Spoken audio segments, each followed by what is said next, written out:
Наталью Поклонскую могут подвинуть с прокурорского кресла.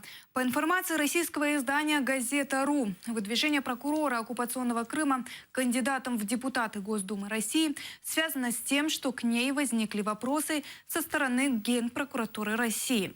Тем временем Поклонская в оккупированном Крыму анонсировала установку памятника членам семьи императора Николая II в Крымском Ливадийском парке.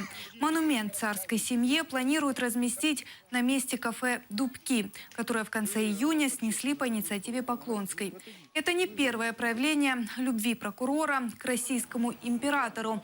Ранее, 9 мая этого года, Поклонская пришла на акцию «Бессмертный полк» не с портретом воевавшего родственника, как все, а с иконой русского царя.